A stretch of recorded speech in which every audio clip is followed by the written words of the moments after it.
top 10 matchup, South Bend, Indiana, Ohio State going to Notre Dame.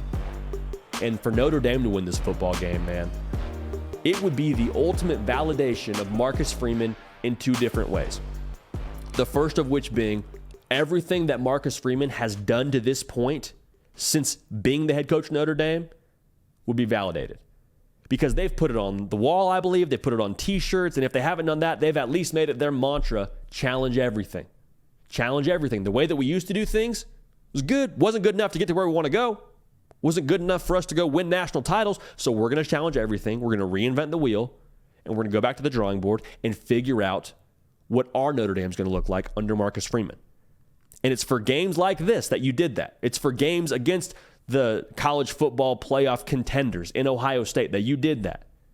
So if they get a win, validation from Marcus Freeman in that sense. The other part of this that would be validating is Notre Dame making Marcus Freeman the head coach. Because remember now, when Brian Kelly took that job, went to LSU, Notre Dame could have swung for the fence, right? Like they could have probably done a very national search, had a lot of big names in for interviews, had a lot of people on Zoom calls, could have had a lot of people come to South Bend and make the pitch to come be the head coach of Notre Dame. But instead, the administration says, you know what? That defensive coordinator, man, he's going to be a head coach at some point. Might as well throw him the keys to the castle right now, huh? And they did just that. And so if they beat Ohio State, it would be validation for making that decision when I would imagine it wasn't always the most popular in some circles. Now, internally, they always loved Marcus Freeman, but you understand the names they could have made an attempt at were pretty big. I have to imagine using the Notre Dame branding were probably pretty sizable. So Marcus Freeman being the guy, beating Ohio State, that would be massive. Now, if Ohio State wins this football game, it would be the Kyle McCord coronation.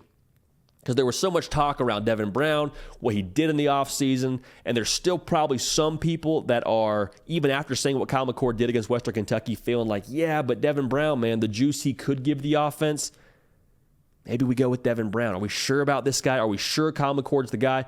You go to South Bend, Indiana, and you beat a good Marcus Freeman defense, a good Al Golden defense, and Kyle McCord, I would imagine, if they do win this football game, probably has to play pretty well. I think you take a lot of the guessing out of, okay, did Ryan Day get the right guy? Yeah, he's got the right guy. They beat Notre Dame. The other part of this is there would be some reassurance for, I think, the entire country, and especially the good folks in Columbus, Ohio, that the roster you have in place is achieving what it's built to achieve.